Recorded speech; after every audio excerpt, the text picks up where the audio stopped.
Well, welcome everyone. I'm Cheryl Knott from the School of Information at the University of Arizona, and I'm very happy to welcome our guest today, Dr. Daniel Greene.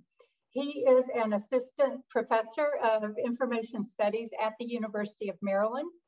His ethnographic, historical, and theoretical research explores how the future of work is built and who is included in that future. He published his first book, The Promise of Access, Technology, Inequality, and the Political Economy of Hope with MIT Press, came out just this year. His research has also appeared in venues such as Research in the Sociology of Work, New Media and Society, and the International Journal of Communication. Currently, Dr. Greene is working on a collaborative project about college athletes' personal data and the management of their work.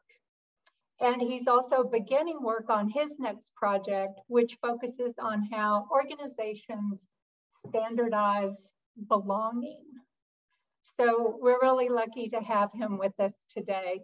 Welcome, Dr. Greene. Thank you so much, Cheryl and Jamie, for organizing, and to the iSchool for hosting. I'm gonna pull up my slides over here. Okay, is that coming up okay? Awesome. All righty. So, afternoon, everybody. Well, morning for you, afternoon for me.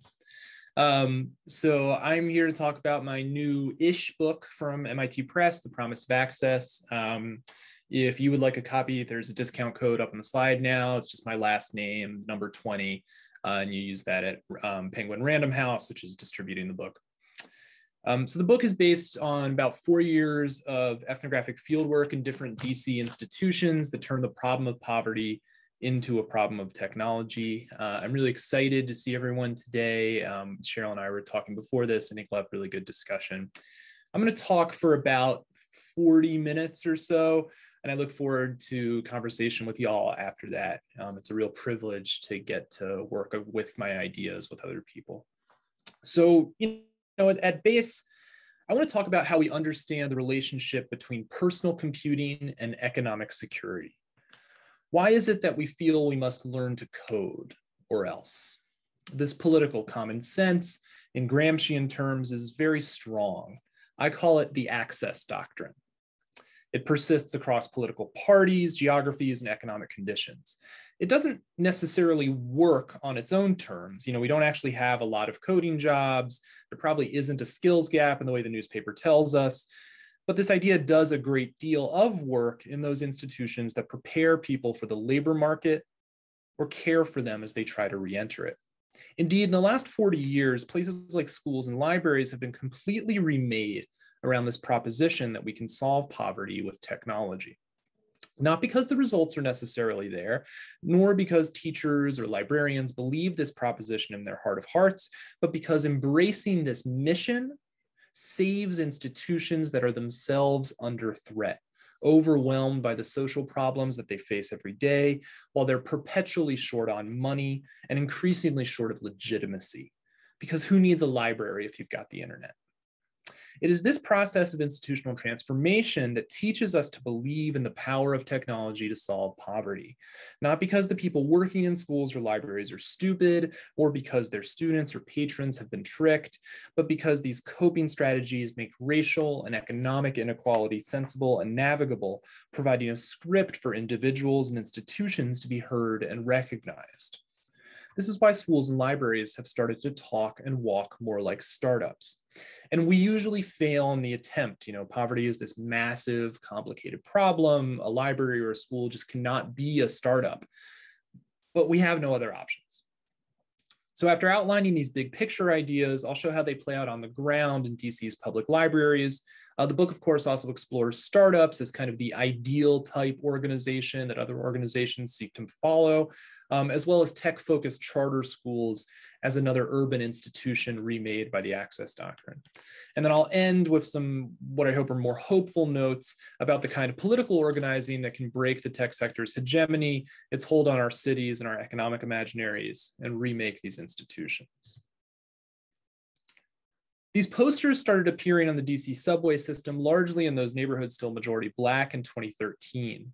Each one in the series declared, "The internet, your future depends on it," next to a photo of a working class Black Washingtonian and their story about using the DC government's digital training resources to get a good office job, often after a career in the service industry. So one explicitly calls out, 20 years as a beautician, and there's instructions for text for more details. So quote, "Sean earned an advanced certification in 6 months. Now he upgrades computer systems for the US Small Business Administration. He uses technology to help people start businesses. So can you." The people in the posters look ahead to their new future smiling. Fabienne learned Microsoft Office in 8 weeks and used her new skills to write, design, and publish her first book. She's using technology to pursue her dreams. So can you. New tools and new skills lead to better jobs, ones in which you don't have to work with your hands. But this is not just a matter of bringing single individuals across a digital divide, that gap between those who have internet access and the skills to use it and those who don't. The dream here is much bigger. By changing your tools and your skills, you can drive the economic growth of your city and change the community in which you live. And this language has changed over time. We've gone from digital divides to digital inclusion to STEM gaps to this demand that we learn to code. But the idea that our future depends on personal computing is at least 30 years old. So Clinton and Gore coined the phrase digital divide and promised to, quote, "pass on to our children an information superhighway that will help them live out their dreams." Bush too campaigned against consumer internet taxes by arguing that, quote, "it's the flow of information and knowledge which will help transform America. We got to make sure that flow is strong." Obama, of course, inaugurated Computer Science Education Week by imploring students, quote, "don't just buy a game, make one. Don't just download an app, design it." Ivanka lobbied for education department STEM grants by saying, quote, it is vital our students become fluent in coding and computer science." And as an aside, I have dozens, maybe hundreds of pictures of politicians from Reagan onwards kind of leaning over the head of a kid in a computer lab, standing with their eyes gazing towards the future on that screen. And it's become a weird kind of genre piece in how rich people are supposed to look like they care about poverty. And I'm not entirely sure what to do with all these images, but you can find them in your local newspaper once a month. It's really, really become a staple of political campaigns. So I got to figure out what to do with all those at one point. And of course, our new vice president did a campaign stop in a Des Moines barbershop in 2019, asked 2 young Black women what they were majoring in, and upon hearing they were pre-law and poli-sci respectively, said they should learn to code. So the internet, your future depends on it, is then not just a story about individual economic destiny, but regional and national economic destiny. This is the power of the Access Doctrine, and from it flows new policy, new curricula, new degrees, new jobs, new buildings. And there are, some issues with this story at a high level. So by and large, the jobs of the future are not going to be in software development. The Bureau of Labor Statistics projects that most of the job growth over the next decade is going to be in low-wage service work, largely food and healthcare, largely not requiring a college degree. Software development is up there, but in terms of absolute numbers, it is nothing close to what is happening in cafeterias, hospitals, something like that. Nor has the economy of the recent past conformed to the story. So I, largely consider myself a sociologist of labor and work and organizations. And there's this great 2013 paper from labor sociologist Lewin Grusky that attached occupational skill measurements to returns from the current population survey in 2019 or 1917 or 1979 to 2010. They found it was analytic, critical thinking skills that generated the biggest wage returns over the life course, not the technical skills that are supposedly so in demand. And of course, the Access Doctrine and child concepts like the digital divide, its skills gap, all this is ultimately unfalsifiable, right? Even if today's technological training regime doesn't work, new technologies are going to arrive. And for those parties that are interested in shifting the burden of economic transition from firms to individuals, they're always going to demand new skills. So like we got a new computer science building that's, had about a fifth of it paid for by one of the Oculus Rift guys. And so out of that, we have like a new degree program between CS and art that is developing AR and VR technologies, because we are told that there's going to be this massive explosion in AR and VR tech, and we have a gap in AR skills. And so we need to provide the people that are going to do this. There's going to be a new technology next week, and we'll have a new gap to follow it up. It's, this proposition just keeps on going. And then there have been a lot of people much smarter than me, Peter Capelli, Virginia Eubanks, Morgan Ames, Christo Sims, who have tried to disprove this common sense, show that it doesn't work, and propose more sensible alternatives that are true to real life. But it's immune to refutation. This formulation has a kind of a gravity that keeps drawing us back in. It keeps getting repeated. We can't disprove it. In fact, our efforts to disprove it and develop more complicated measures just end up proving that power and over again. I'm part of the problem here. So, the way I distinguish myself from my colleagues is that I'm not interested in explaining why the digital divide as a binary is a bad idea, or how it's not faithful to the real world. I instead want to give us the conceptual and empirical tools to explain why we keep thinking about things in those terms and how we might break out of that cycle. I'm interested in this in part because it's obvious to me that the real lives of everyday poor folks do not conform to this story about defeating poverty through technology. So in 2013, if you had seen those posters in the Gallery Place metro station in DC, you walked upstairs, you went around the block, you'd see MLK Library, which is the central branch of our city's public library system. And for a couple of years, I was lucky enough to hang out with Ebony, her boyfriend Sean, and their friends Mia and Josie. They were homeless. They spent almost every day in MLK's computer lab, and the internet was a really important part of their lives, but it wasn't the promised land of the future. It was just the present, it was just normal. Sean said that when he first lost housing after he and his father were evicted, quote, "The library became my best friend. It's where he made friends, where he got online to chat or play games or follow the news coverage of the Occupy DC encampment that he worked on. Quote, I was always a computer man," he told me. There's a whole story in I Was Always a Computer Man. It's a story about Sean's hobbies, his friends, and the welfare state institutions through which he traveled. He was not left behind by technological or economic progress, as those posters might suggest. Rather, he used the PC and the institutions around the PC to build a rich and varied life and to claim space in a gentrified city increasingly hostile to the working and workless poor. Sean was a computer man, an activist, a Black Washingtonian, a homeless man, a boyfriend, a library patron, an artist, and much, much more. I Was Always a Computer Man is then both this kind of humble biographical statement, and it's a political statement about the security that he felt behind a screen in the library. That security is what he needed most from MLK. It couldn't provide him actual housing. That was not its job. And he largely ignored all the digital training opportunities around him. The library, of course, leaned into the city's version of the Access Doctrine. The internet, your future depends on it. And as they did so, there was less and less room for people like Sean. To understand why, we have to rewind to the early 2000s.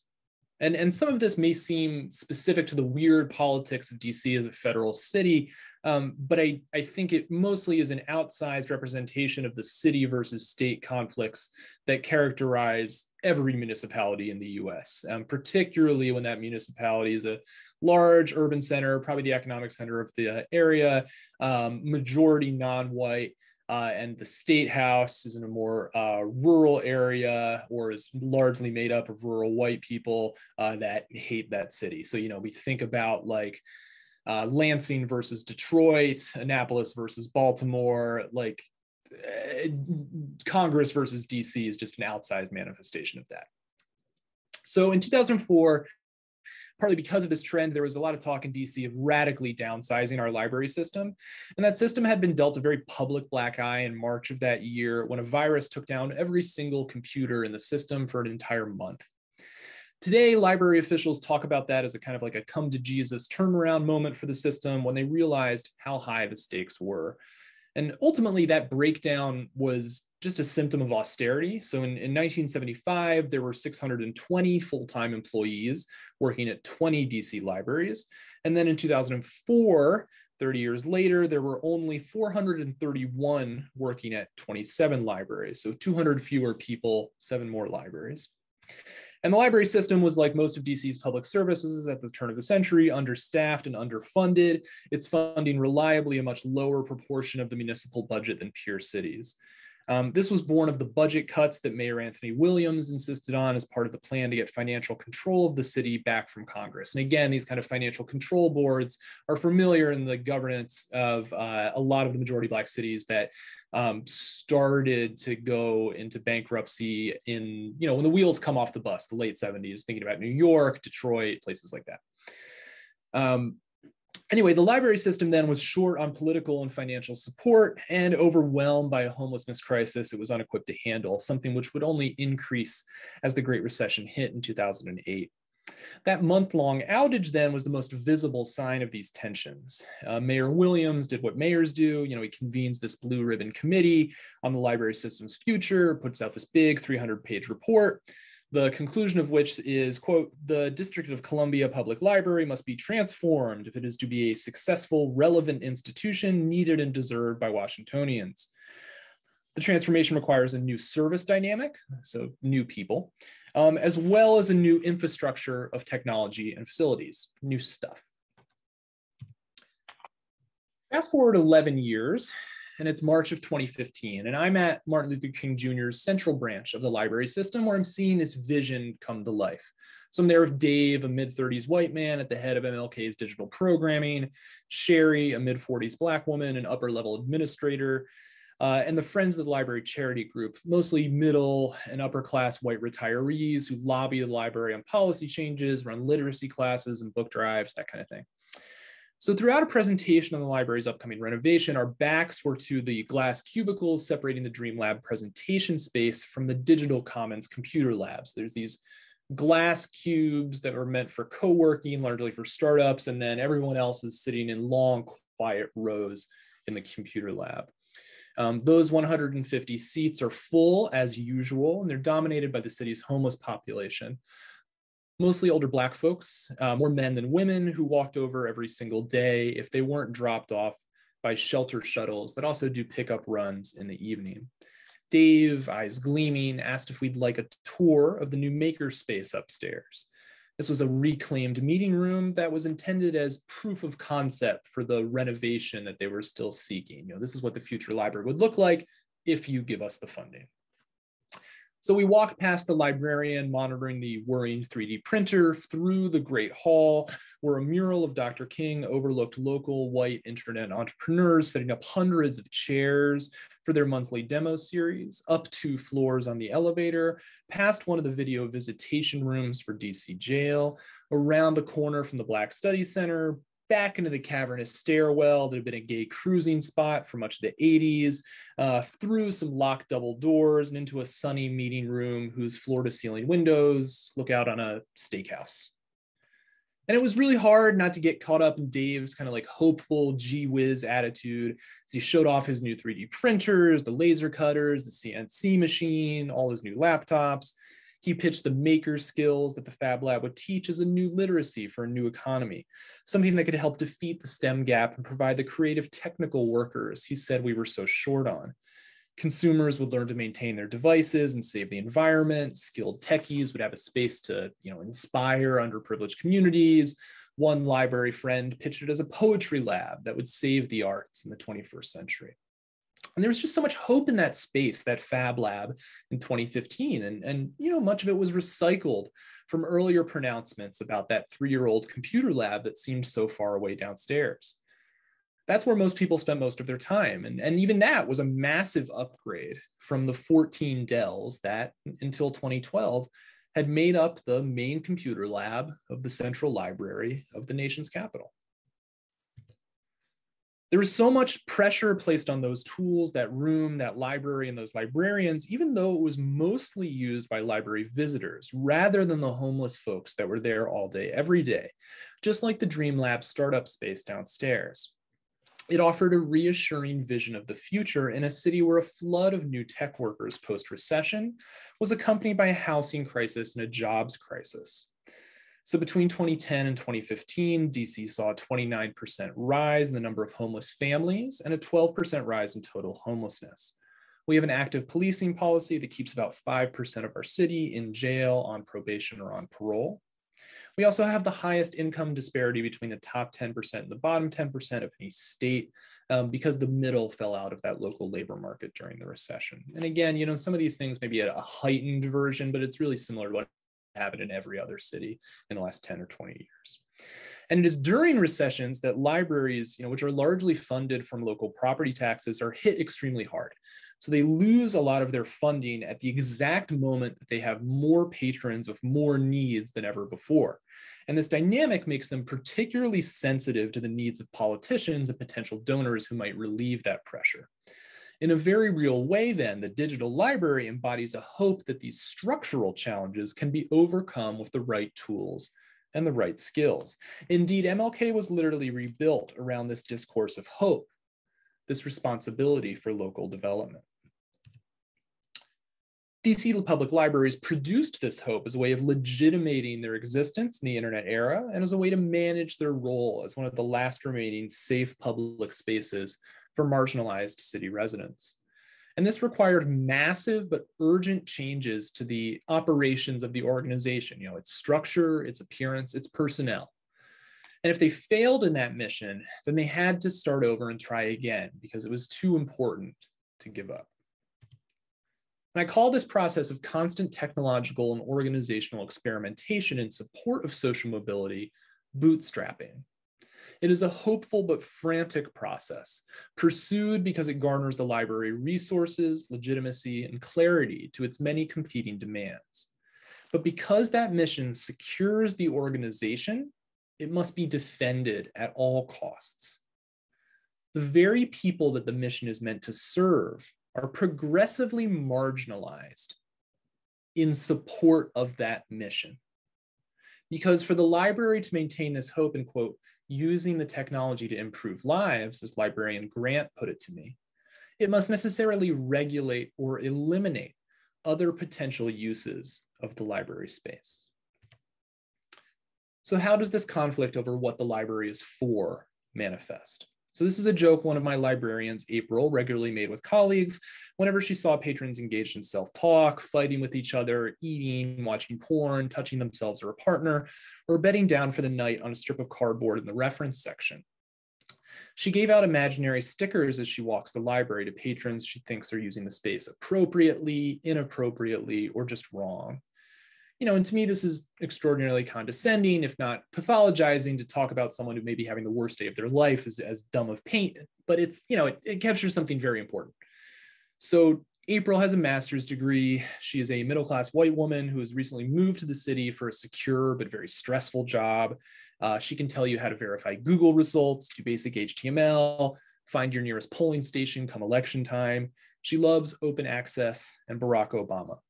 She is in that way an ideal liberal knowledge worker, and her professional identity is formed by a series of confrontations with not that, with poor or working class patrons with only a high school diploma, if that, much younger or much older Black or Latino patrons who have been priced out of the city, or at least out of its housing, patrons with mental illness, patrons who mistake socialsecurity.com for socialsecurity.gov. You know, these are her patrons or customers, as she said.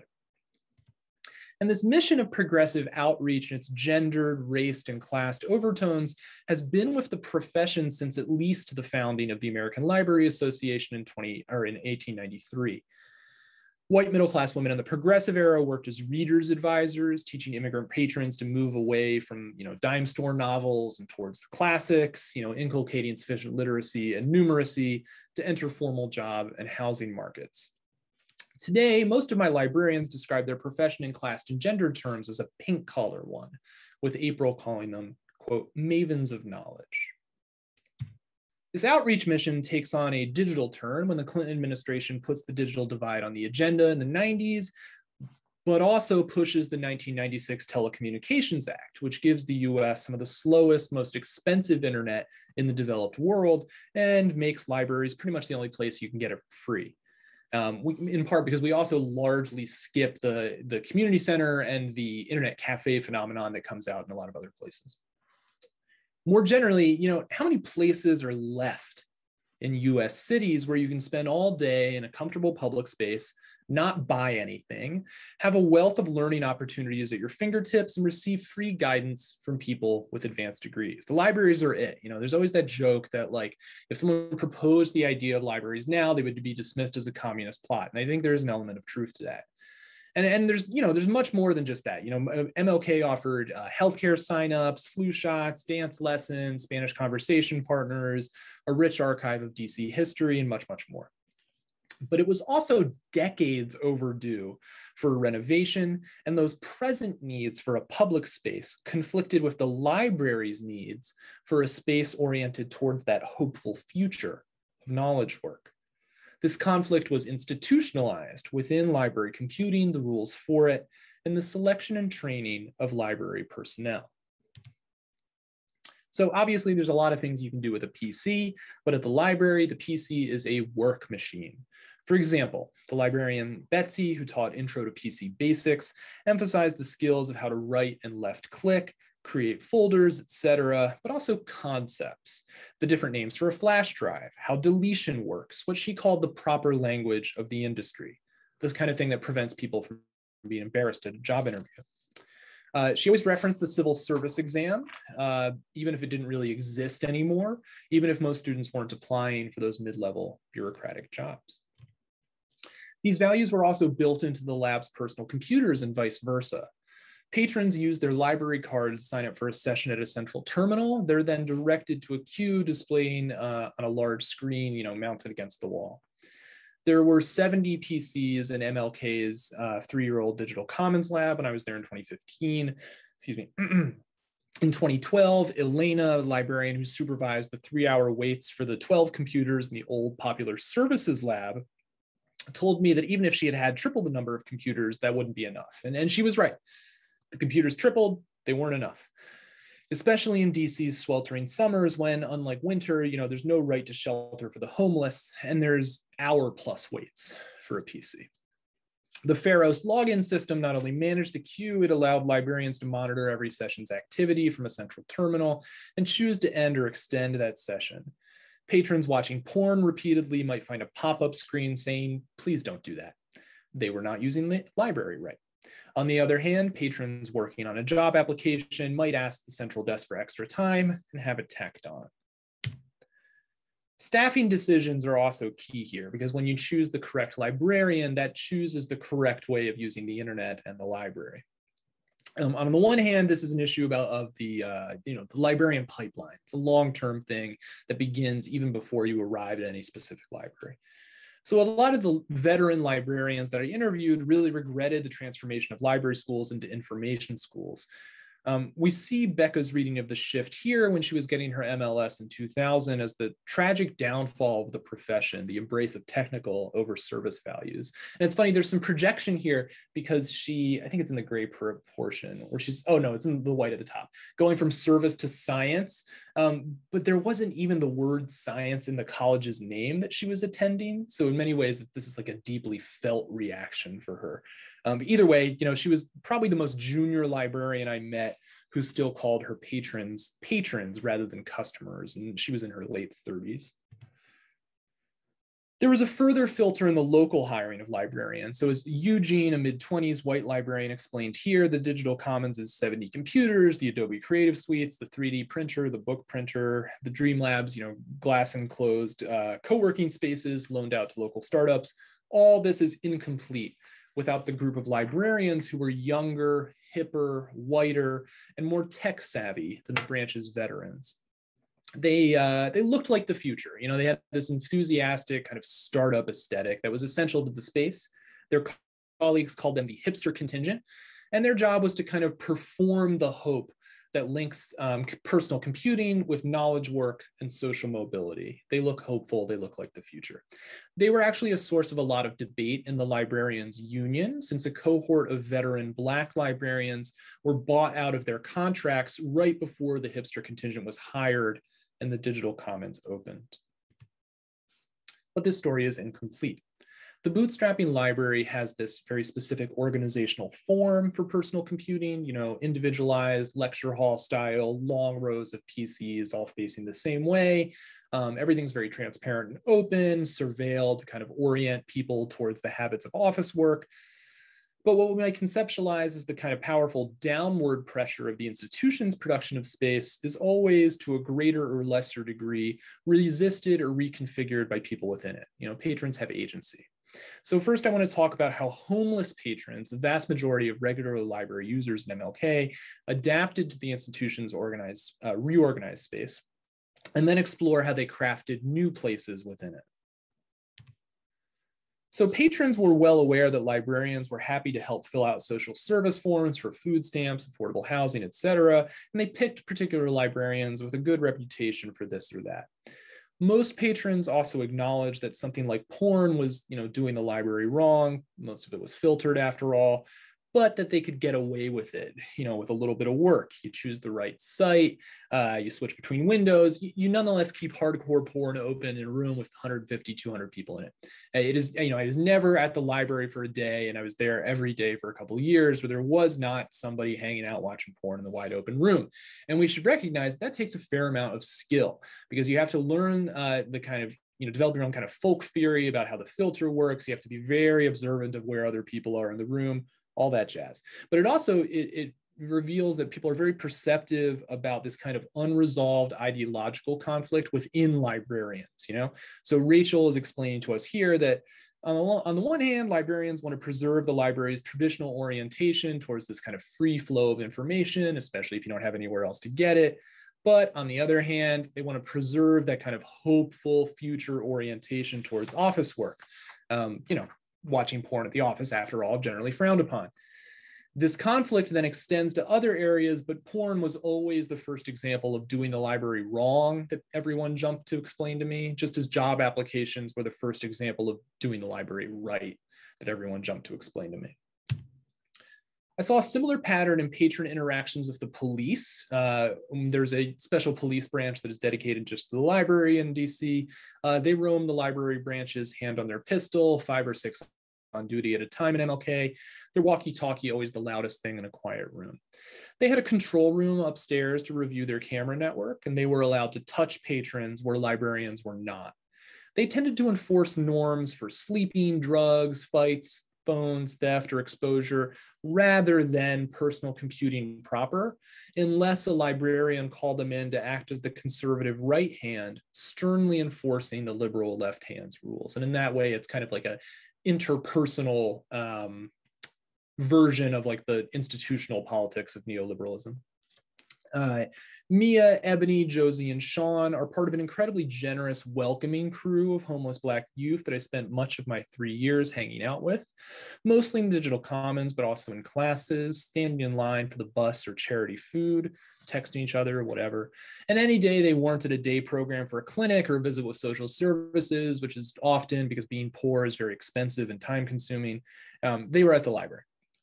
But they had only ended up at MLK in early 2014, because before that, they had been moving from branch to branch, fleeing cops who hassled them for sleeping at a computer desk or speaking too loudly on the phone.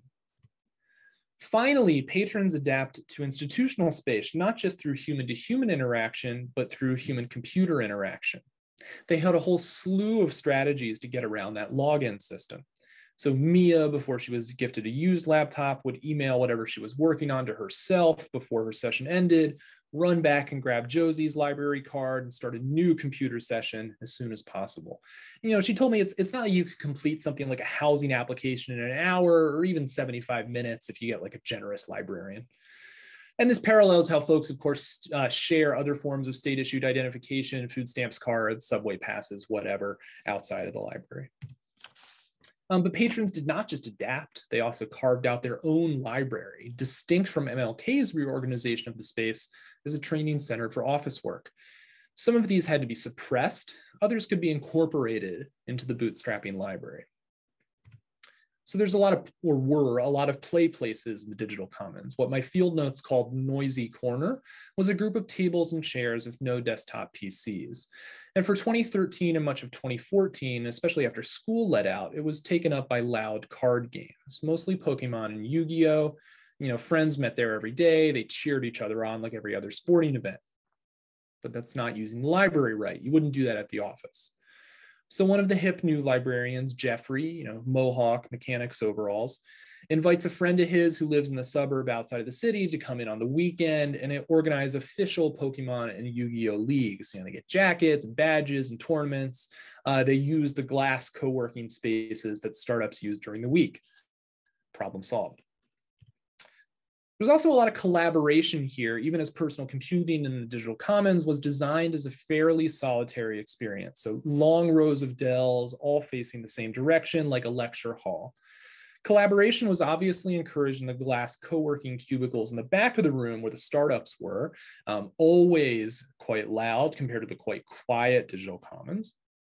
But patrons' collaboration looked a lot different. There were drug sales, usually synthetic weed or crack cocaine, which police cracked down on quite hard. Craigslist pyramid scheme guys, on their phones at the PC. Oil men, like in this slide, black, usually Muslim men with little vials of fragrance, either in belts on their chest or these kind of wooden racks that they carry around. They're mapping the best neighborhoods or subway stops to make sales. Cops mostly leave them alone. Vibrant repairs culture too. People trade peripherals or give each other tips for speeding up that used laptop or downloading anime. Everyone came to Mia for that. Also a lot of analog collaboration, teaching each other how to fill out social service forms for maximum benefits or like what the right person to see at which office. But the most important use of the library space, especially for the homeless community, remember, last truly public space in the city, is as a place for rest. A place to check email between dishwasher shifts, to stop after your day program because most shelters kick you out during the day, to sit and rest and yes, sleep. Because it's 100 degrees out in our swampy summer and neither shelter beds nor the sewer grates above the subway stop next to MLK are quiet, comfortable spaces at night. And many psych medications are strong sedatives. And while similar to the porn issue, librarians were conflicted about this. The fact is, you can't sleep at your desk at the office, you can't sleep at the computer lab. So they patrolled, knocking on the desk of nappers, calling the police if they didn't respond. So we saw that this hope for the future of the library as a digital skills center is not naturally occurring. It was produced through the bootstrapping process. And that process of reorganization required the regulation of emergent places that diverged from the institution's plans. It was literally rebuilt to become, as the slogan went, a new transformative space rather than the old transactional one. This 3-year, $208 million renovation project required, as Grant tells me here in 2014, admitting that the contemporary computer lab had failed and that it needed to be taken apart and put back together again. The homeless patrons watching YouTube or dozing off in the back did not fit the hope of the digital commons, the Fab Lab upstairs, and so those rest places, collaboration places, and play places were to be physically segregated from the startup workplaces, the seminar spaces, and the transformative technologies that would be the heart of the new library that they were building. Bootstrapping made the overwhelming problem of homelessness more manageable. You knew how to kick out of the library and who to let in, and it provided the library a path to legitimacy when it was under threat. This was an uneasy process because this vision of how the world works came into conflict with the library's historic sense of purpose, as well as patrons' own agency to reshape the space. Indeed, while they were happy with securing the much needed renovation, many of the librarians were upset with how these prototype features that we talked about here played out. They were especially upset with how the city government seemed to have no plan for the homeless patrons who would lose this community space while it was under construction. Hundreds of people were redirected to a day center in an industrial park on the city's edge, a couple of buses away next to the dump. no other services around there. Plans for a downtown day center never showed up. Librarians, to their credit, hustled to get resource pamphlets together for patrons as the closing date approached. But it was hard, to overcome the divisions between patrons and librarians that had been built into their jobs in the lead up to the renovation. There was a trust gap. Homeless patrons and the Friends of the Library staged a protest on the day of the closure. I have some pictures here. But it was clear that the city government had just rolled right over them, and they did not have the power to resist. The library actually reopened a few months ago, but because of COVID, it doesn't have the same life to it yet. I just don't feel right comparing the two. What we see then is a new bootstrapping institutional culture replacing older public service cultures as the economic, political, and technological environment changes. This story is not unique to MLK or even to public libraries. In the book, I draw on organizational sociology, specifically neo-institutionalist theory, to compare MLK with STEM-focused charter school in order to craft a new organizational theory that formalizes the mechanisms behind bootstrapping. And this is the goal at the end of the day, to explain why we're stuck in this rut.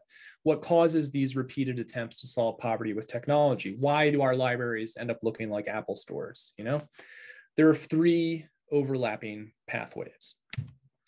First, the meritocratic model. Middle-class helping professionals, majority white and plurality Black DC, believe that the skills training that led to their labor market success is broadly replicable. They worked hard, went to school, picked the right skills, got good jobs. Even if they knew in the back of their heads that much organizational and individual success is largely owed to structural factors or sheer luck, our professions mobilize our biographies as a tool for uplift. We might have a better theory about how education works, but at the end of the day, schools and libraries, the helpers help the helped on their terms. And that's what I do as a teacher, It's what April did with those stickers. Second, technological professionalization. Here, bridging organizations that connect different institutions and the people that work in them present active professionals or professionals in training with tech sector models. The example of startups and techies is made readily available and in some cases required to secure grants or other resources. So iSchools like ours now train librarians alongside database engineers. That's not a nefarious plot. It's just you have a different educational environment compared to 50 years ago. Recall MLK's hipster contingent. Elsewhere, Teach for America and the Brood Institute train new teachers and administrators and network existing ones by importing business language into schools. The top three education officials in DC government are all Brood Institute alums. That is in no way uncommon for major cities. Third, mission ambiguity. Attacks on institutional finances and legitimacy and the collapse of other non-carceral portions of the welfare state leaves these places overwhelmed and under-resourced. Solutions are unclear. Remember that debate about what to do with people who are sleeping. Focusing on skills training and tech provision makes these complicated problems much simpler, and it demonstrates activity to powerful stakeholders who might relieve pressure on the organization by, funding a long overdue renovation. Together, the meritocratic model, technological professionalization, and mission ambiguity push schools and libraries from public service to bootstrapping. But it is not a clean break. People are still there to help and be helped. And so these institutions charged with creating specific people for a specific economy, what Marxist feminists call social reproduction, are riven with contradiction.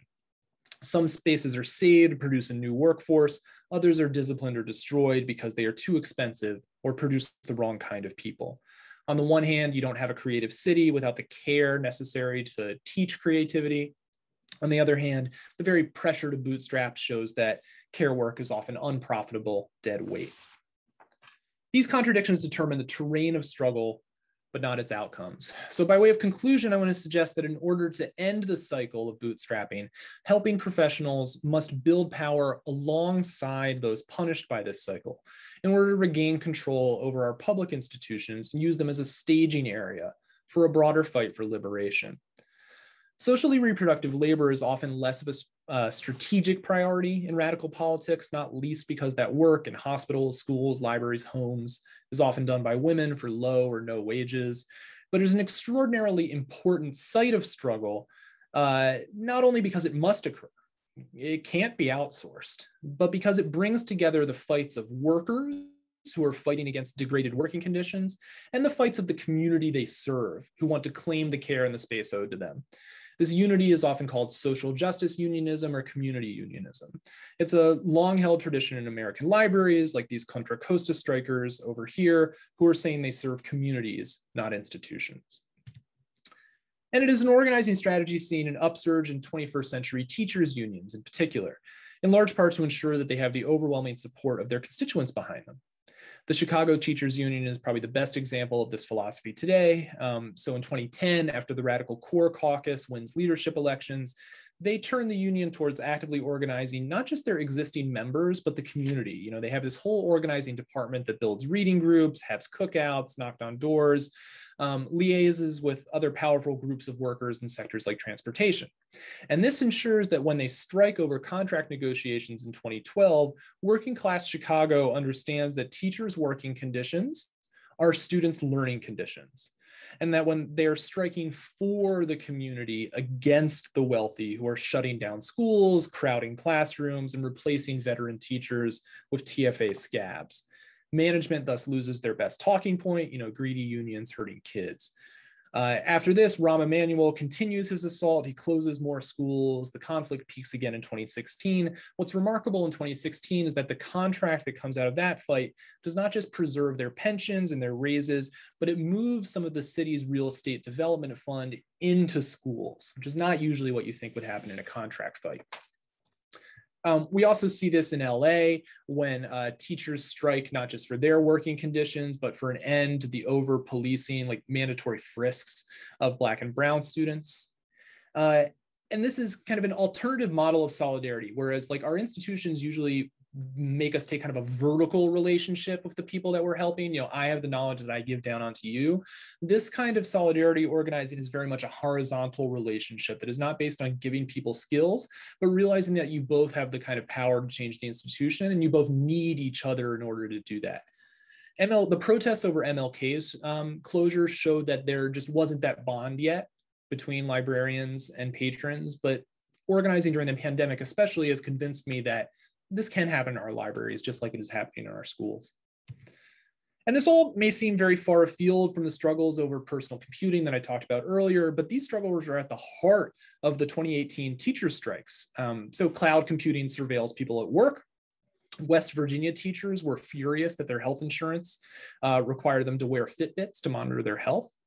And we know that if we're going to rebuild our institutions to offer security beyond competition, we're rebuilding all the things in it: desks, PCs, queues, Wi-Fi, security, much, much more.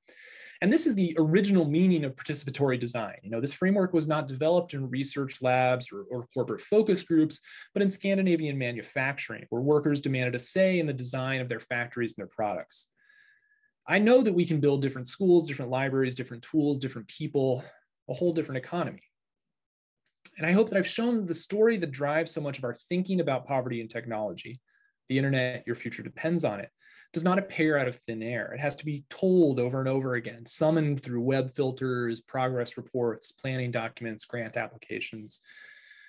At the end of the day, these are coping strategies that make overwhelming economic inequality sensible and navigable. But if access today means an opportunity to compete, then we should be able to imagine an alternative that is much richer and deeper. If the world as it currently exists today is one where we must be granted the tools that we need to strive for excellence, to innovate beyond our current dire straits, to outcompete inequality, then surely another world is possible where innovation is boring and excellence is unnecessary because the good life is ordinary. So I ask, what would we compete for if so many of us would not starve for losing? Because we have quite a lot of work to do. Thank you. Thank you. That was a wonderful presentation, very provocative, very interesting. I'm going to see if there are any questions in the chat. So I think I'll just ask people, if you want to unmute yourselves and ask a question, feel free to do that. But I'm going to start off with a question myself. I enjoyed this book so much, and I think one of the things that was most striking about it, and that was such a huge accomplishment, was your ability to take ethnographic data, which clearly took 2 or 3 years to gather, and no telling how long to evaluate and analyze. You had all of this ethnographic data, and somehow you brought in cultural, social, political, historical context and theory. So it's an amazing job that you did. And I wondered if you could talk just a little bit about your ethnographic methods, how you, particularly in a library where there's sort of this assumption of confidentiality maybe, how working in a library, how you gain trust and just how you did the work. Thanks.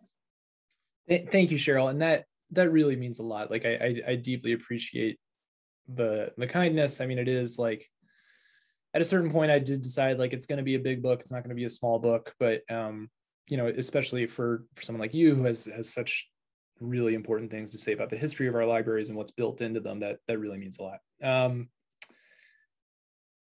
Ethnography is, you know, I think the easy answer is that it's when we say something it's inductive, like we usually get a sense of like, yeah, you know, it means make it up as you go along. But I think, you know, if for me, it has to be a deeply reflective method where like, you know, you are the instrument, and there must constantly be a process of calibration such that if you're observing something and something that's important that maybe surprises you, then you need to readjust what you're looking for and how so that you can find new things. So this project started out as a much smaller, more boring thing that was meant to be a comparative ethnography, a longitudinal analysis of the digital divide. And that, you know, simply meant that most digital divide research, and, you know, I'm starting this project in like 2011, I think. Most digital divide research is still survey-based, moment in time. We've developed a lot better measures of like, you know, the rewards people get or the skills they have, whatever. But like I said, it still kind of keeps responding to this binary of who is in and who is out, if only to fix it. So I thought, you know, what would be more helpful would be something that instead of a moment in time, followed people on supposedly different sides of the digital divide over the course of a couple of years to see how they gained and lost jobs, gained and lost devices, built new relationships, that kind of thing. So a place like the library was simply entree into like one of the sides of the digital divide, where I was like, I have a previous life as a social worker. And I was like, well, you know, like where am I going to go hang out with people who are, you know, have a precarious relationship with technology? It's going to go be the library.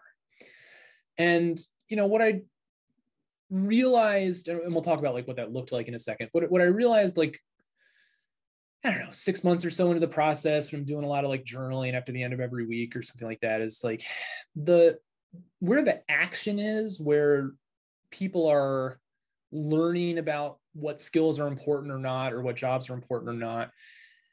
The most important thing is not these separate groups. It's the institution that holds them together and specifies the relationship between them.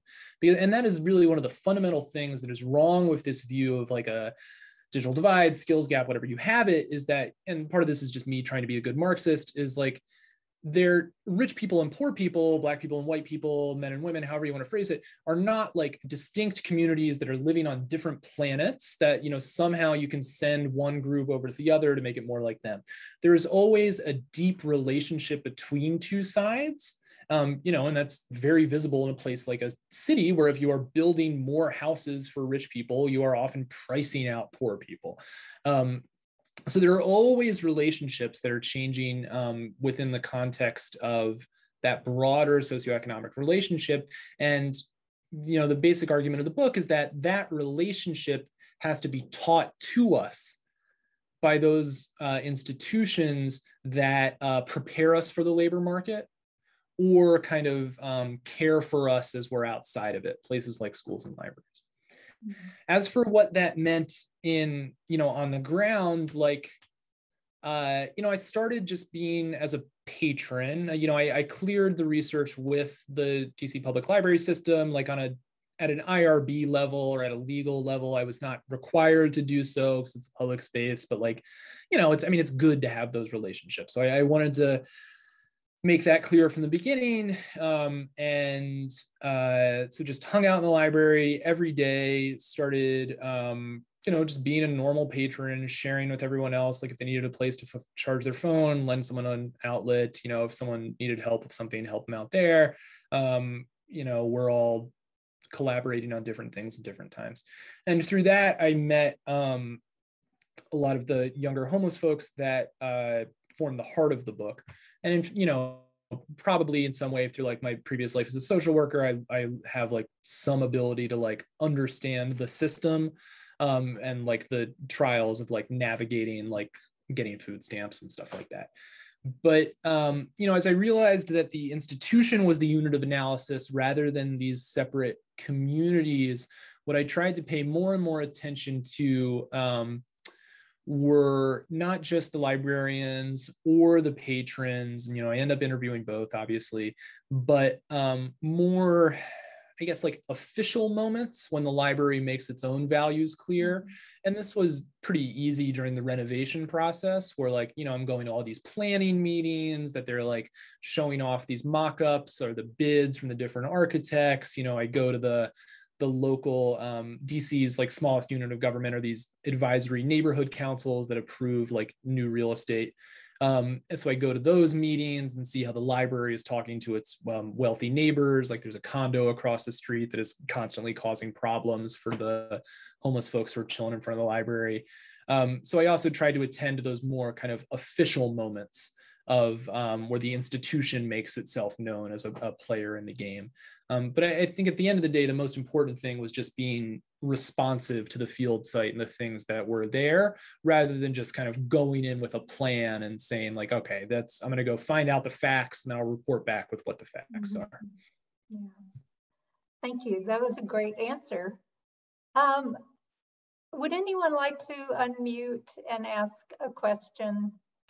Please feel free. Yeah. Selena, you go first. Okay, thank you for your talk. I had a quick question about how the digital divide could marginalize librarians, specifically librarians who are very skilled at their analog approach, but still need to learn more of the digital. They're very valuable. So how have they been marginalized? That's a really good question, Selena. I'm glad you asked that. And I think you can see that in a small way in the personnel changes that were happening at this library when the grand new computer lab opened. That coincided very deliberately with buying out the contracts of a bunch of veteran Black workers and hiring a bunch of younger, whiter, necessarily cheaper, new white professionals, most of whom were not credentialed librarians. They were library techs, I think is the phrase that DCPL uses. So in that way, it's not dissimilar from something like Teach for America, where it's you're bringing in younger, hipper, whiter, cheaper people that price out the savvier, older people who are accumulating the years on their pension or whatever. So I think there's a direct threat to your job in that regard, and that has honestly become only more obvious as the renovation has proceeded. So while again, it doesn't have the life that it should because of COVID, the Librarians Union Local is quite worried because the new MLK that just reopened has no credentialed librarians on the first floor. The first floor is where most people are going to spend most of their time. It's where you have story time. It's where you hang out. It's where the computer labs are. No one with an MLS is staffing that. And that it seems to be a pretty direct assault on the profession and what its values are and what it's supposed to reach out to people. So I think there are a lot of more, I guess, applied lessons around like the skills that people have and what they can learn or pick up. But again, for me, the important thing in here is the unit of analysis and the the engine of change is not those individuals and what they have or they lack, but rather these grander institutional plans for what the space as a whole is going to be. And then that has all these downstream effects on like who is necessary or unnecessary to the library, if that makes sense. Thank you. Is there another question? Go ahead. Yeah, so I really appreciate this talk because like it really changed my view of library, because all the library I used to be into are kind of this kind of official to hold out kind of how people, it's either like you have to have a library card or of like Yale Library, which mostly serves the students. Actually, I did see a few homeless people when I was in a library, but that didn't ring a bell to me as like this library could be a space for the homeless people and kind of fill in this gap of like underfunded shelter and that kind of stuff. And more on the part that library is kind of educating or like providing access to these homeless people to provide this kind of handle to let them get out of this situation. I was wondering, like, sorry, I lost myself. You mentioned that it provides internet access and it kind of,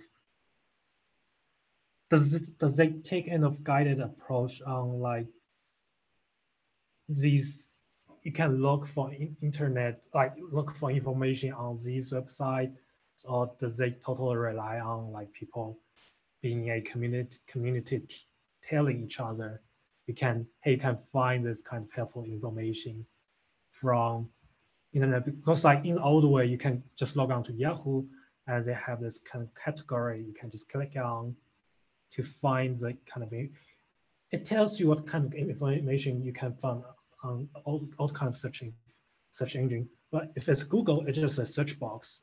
It doesn't have any kind of guideline on what you can find and what you should look for. So I was wondering, like, does they provide any kind of help on this ground, or it's just like totally up to the patrons to find information themselves? Yeah, I mean, if I'm understanding you correctly, then yeah, I mean, librarianship has for more than a century been like a leader in teaching information behavior and helping people to refine their information seeking behavior to get closer to their goals. I mean, that's been a long-term goal of the institution, and that has absolutely transitioned into the internet era. You know, I mean, people, like professionals, may be more inclined to help with this or that task, but they absolutely have the skills and the disposition to be able to teach people how to, you know, effectively navigate a job search or something like that. And that can happen in both like ad hoc ways of, you know, someone raising their hand while they're in the computer lab, or in more highly structured ways about, you know, specific classes dedicated to specific topics and specific strategies for specific people. That I think is clear, is going to be present in every library, although of course there are more or less skills in it in particular people at particular times. What is, you know, what was important for me is that, you know, that is happening the entire time. It's going on in the forefront. It's what people are trained to do, especially the, you know, librarians who are trained more in I-schools than library schools. But the day-to-day of their job involves a vast array of problems that are not that, and which they don't necessarily have the skills to follow through on. Like I'm sure like most new librarians, especially if you don't necessarily have a lot of human services training, are going to be like much more confident in their ability to, like, I don't know, teach someone how to use HTML or, you know, do Boolean searches or whatever than you are to administer Narcan or, you know, settle a fight between a feuding couple or something like that. But it's those things of like administering Narcan, settling a fight, you know, trying to make sure that people don't sleep at the library. That ends up taking everyone's time rather than these information search tasks, because the library has ended up absorbing all the social problems of the rest of the city as those other social spaces and those other social agencies end up being closed down. So yeah, they absolutely have those skills and capacities. And it's just ends up being a relatively smaller portion of your job if you're on the floor and dealing with folks every day. Yeah, thanks for the answers. Is there another question? Hi, Daniel. Thanks so much for your presentation, taking for the time to speak with us today. I actually earned my MLIS when our iSchool was a library school, and now I'm working on my PhD through the iSchool, so it's interesting to see both perspectives. So my question, you spoke about public libraries. I'm an academic librarian, so I hope my question isn't too out of scope. But I'm interested in your perspective on how to push back on the Access Doctrine in academic libraries. And we have, ongoing narratives around needing to prove our library value that we see through our professional organizations, especially the Association of College and Research Libraries. And our services and the way we teach information literacy can be heavily impacted by this. So I'm wondering if you could speak more to the rhetoric around value, and particularly in a pink collar profession. And do you have suggestions on how to push back from the perspective of academic libraries? Thank you, Nicole. I really appreciate that. And thank you also for putting the ebook in the chat. Like the most, well, obviously, I hope many people buy the book. The most important thing we can do is make sure it's available in our libraries. I hope that it's clear, if not in this talk, in the book at large, that like, this is a significantly autobiographical story where, this is obviously not just about public libraries and public schools in a particular city, but our academic libraries, our academic disciplines. I mean, this is the story of digital humanities or, certain aspects of the other social sciences, places that are trying to justify their continued existence.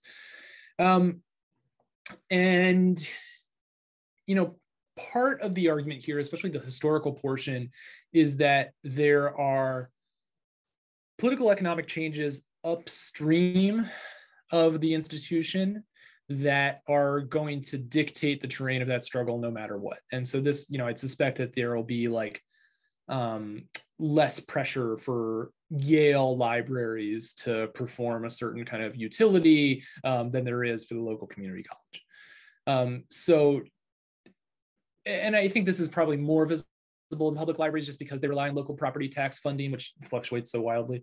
But decreasing state support for universities over the course of the 20th century and into the 21st century, such that tuition now makes up the majority revenue stream, means that we are out of funding sources that are, I don't want to say universal, but like broad and used for a variety of uses. The funding sources that we are dominated by now, tuition in particular, are geared towards, I don't want to say customer service, but like appealing to specific constituencies that are shopping for their particular needs. I mean, that's the reality of university management these days. And even, the few state funds that we still do receive are always a fight year after year in the state house for our universities.